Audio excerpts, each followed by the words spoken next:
27 तारीख को हमारी विसी थी राजनगर के अंदर, जिसमें माननीय शिक्षा मंत्री बी.डी. कल्ला साहब, सचिव, निदेशक महोदय और जितने भी शिक्षा अधिकारी थे उनको हमने वीडियो कॉन्फ्रेंसिंग के माध्यम से सुना। उसमें प्रत्येक पीओ क्षेत्र से एक शिक्षक को पथ प्रदर्शक के रूप में चुना गया। इसमें मुझे चुना गया।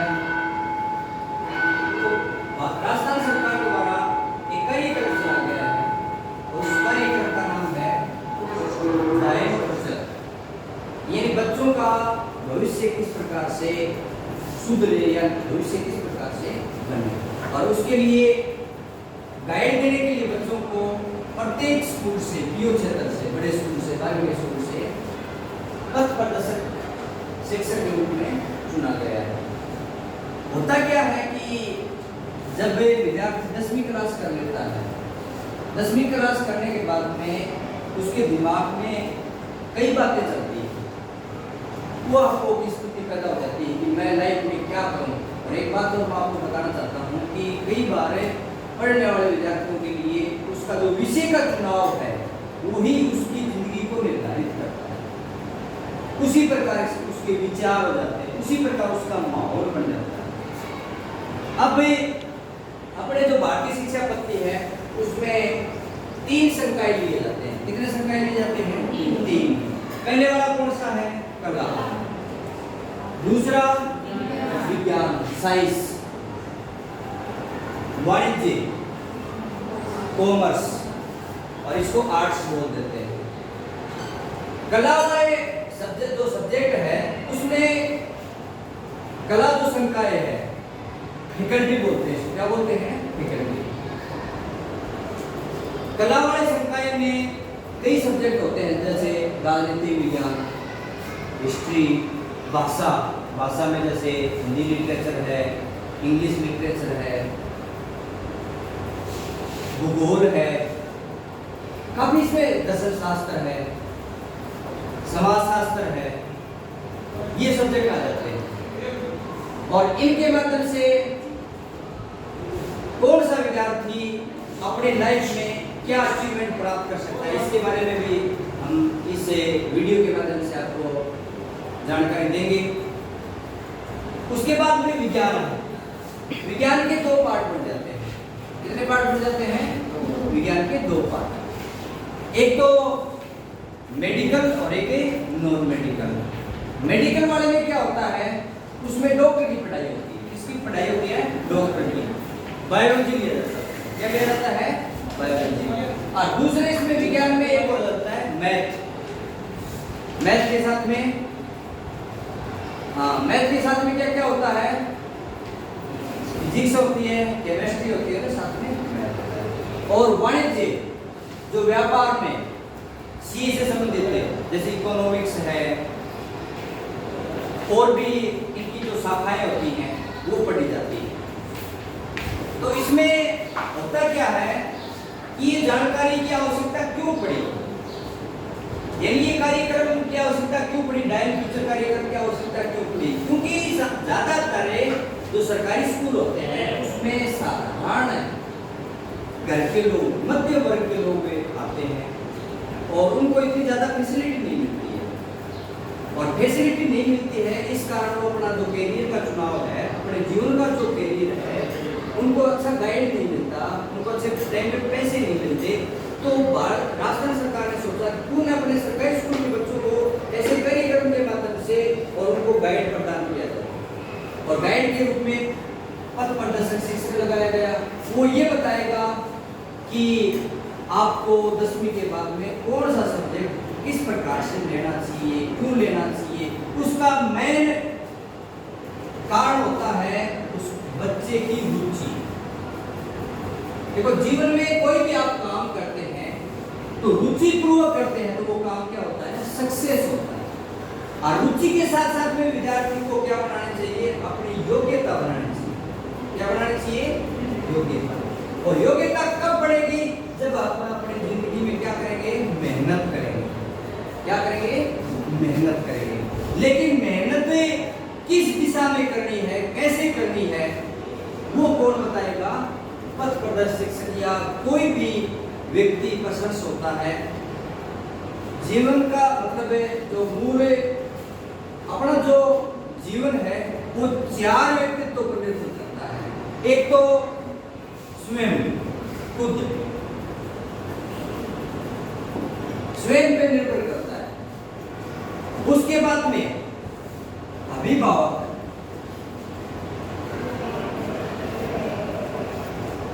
फिर शिक्षक और लास्ट में दोस्त।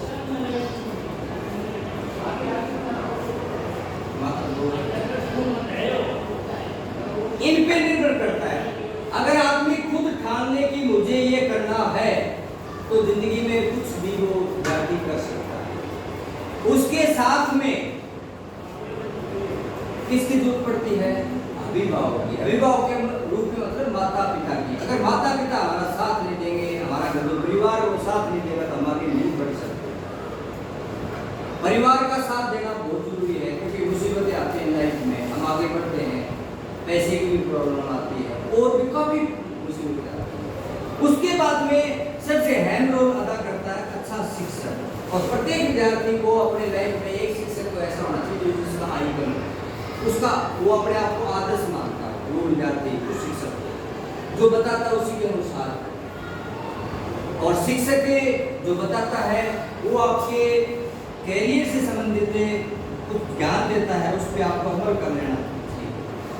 शिक्षक एक ऐसा पर्सन होता है इस संसार में, और चाहे कितने भी आपने महकमे देख लो, आप चाहे डॉक्टर लाइन देख लो, इंजीनियर लाइन देख लो, लेकिन जो शिक्षक की लाइन है उसमें शिक्षक एक ऐसा शख्स होता है जो अपने विद्यार्थी को अपने से ऊपर बढ़ना देखना चाहता है। और महकमों में ऐसा नहीं है, कोई भी बड़ा डॉक्टर ऐसा नहीं चाहेगा कि मेरे से बड़ा डॉक्टर मेरा चेला बने, लेकिन शिक्षक ऐसा मानता है कि मेरा जो पढ़ाया हुआ विद्यार्थी है वो मेरे से बड़ा क्या बने, महान व्यक्तित्व का।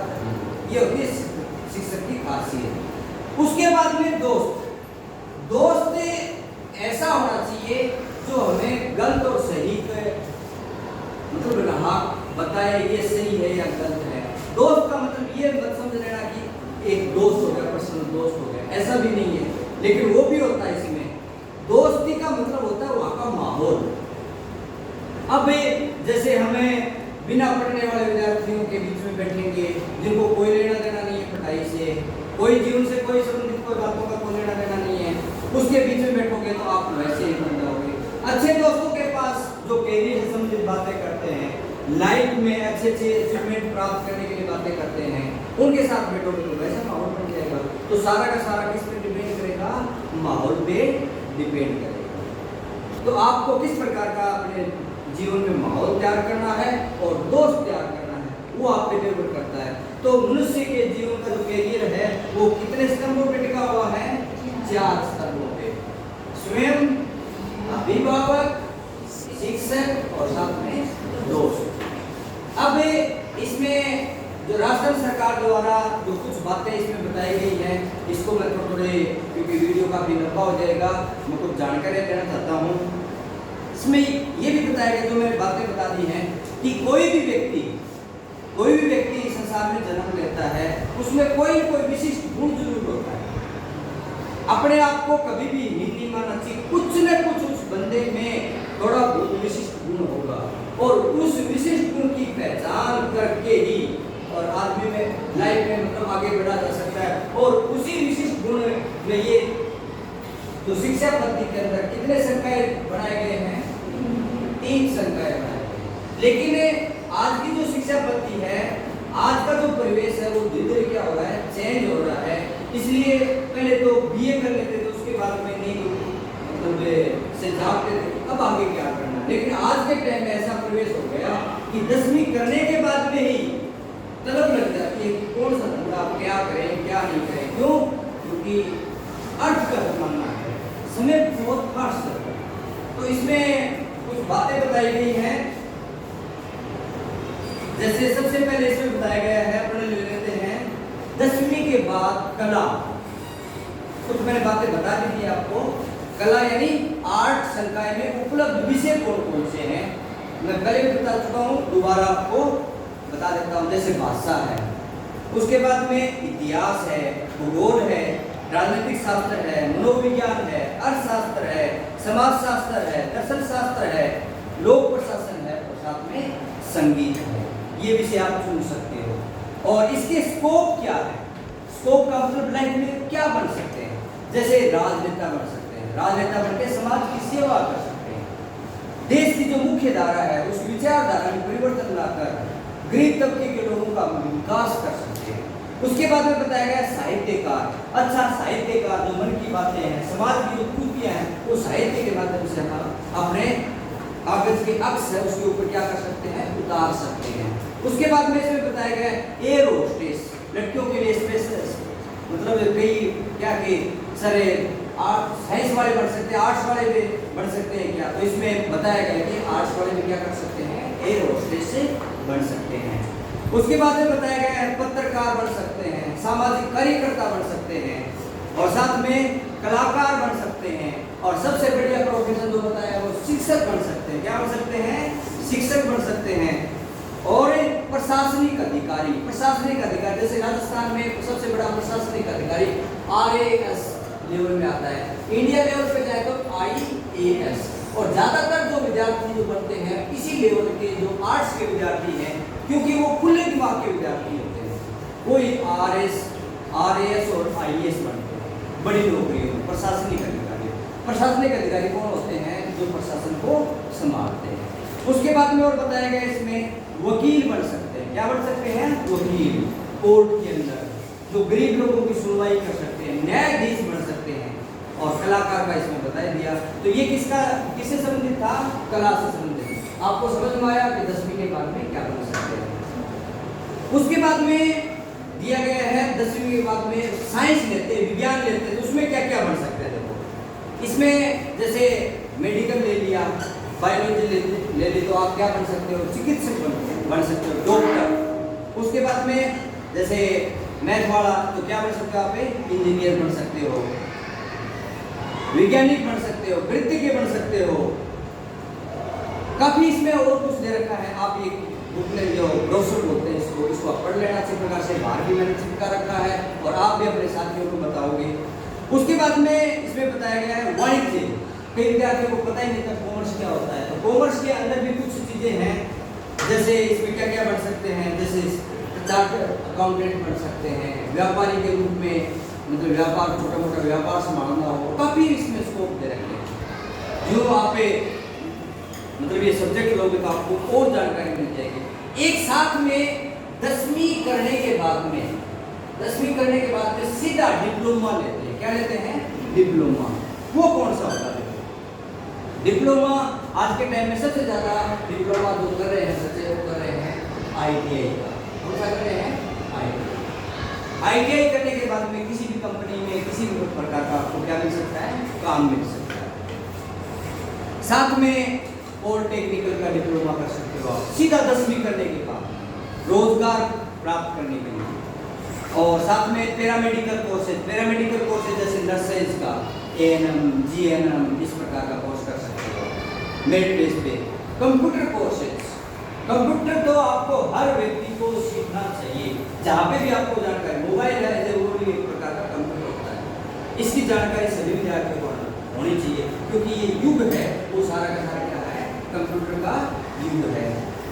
तो ये इसमें कुछ जानकारियाँ दी गई हैं, तो मैं चाहूँगा कि आप भी इसमें इन्वॉल्व करोगे, इसको पढ़ोगे अच्छी प्रकार से। और कुछ 10वीं पास करने के बाद में शॉर्ट टर्म के छोटे भी आप डिप्लोमे कर सकते हैं, जैसे इसमें ग्राफिक्स डिजाइनिंग का कर सकते हो, डिजिटल मार्केटिंग का कर सकते हो, मोबाइल पे ही मतलब मार्केटिंग का काम करना सीख सकते हो, साइबर सिक्योरिटी है, होटल मैनेजमेंट है, सर्टिफिकेट प्रोग्रामिंग है, कोई प्रोग्राम बनाना हो बनाना, तो 1000 प्रकार के स्कोप है।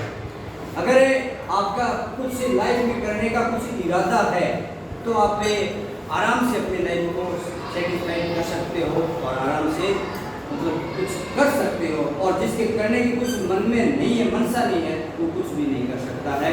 तो मैं जो प्रोग्राम में गया था वहाँ पे भी सीख में मैंने भाग लिया, तो कुछ बातें बताई उन्होंने, तो उसके साथ में मैंने कुछ बातें जोड़ी। तो ये जो चीज़ें हैं ये आप पढ़ोगे और जो मेरी बातें हैं उस पर अमल करोगे, और ये जो वीडियो है ये मेरे YouTube चैनल के माध्यम से भी आपके सामने आएगा। और जितने भी विद्यार्थी हैं, जितने भी प्रतियोगिताधारी हैं, वो निराश न हों, क्योंकि कहते हैं कि जब मतलब 99 चाबियाँ अगर नहीं लगती हैं तो क्या पता 100वीं चाबी लाइफ की लग जाए और अपना जीवन क्या होता है सुधर जाए। और शिक्षा से बड़ी कोई चीज़ नहीं। और शिक्षा कैसे ग्रहण करनी है ये बताएगा कि डायल फ्यूचर। डायल मतलब अपना मोबाइल अगर गलत चूज कर दिया, एक नंबर भी अगर डिजिट है, एक नंबर भी आगे पीछे कर दिया, मिल जाएगा क्या अगले से नंबर? नहीं मिलेगा। इसी प्रकार अपने में भी यही है कि हम अपना फ्यूचर बनाने जा रहे हैं, अपना भविष्य बनाने जा रहे हैं, तो उसको किस प्रकार से डायल किया जाए। ऐसा नहीं है कि गलत दिशा में हम तैयारी करें और बाद में हम करें, जिंदगी भर अफसोस करते रहें। और कहते हैं कि समय किसी का इंतजार नहीं करता, और समय बीत जाने के बाद में पछतावे के अलावा जिंदगी में कुछ नहीं बचता। और फिर हमें अपने को भी दोष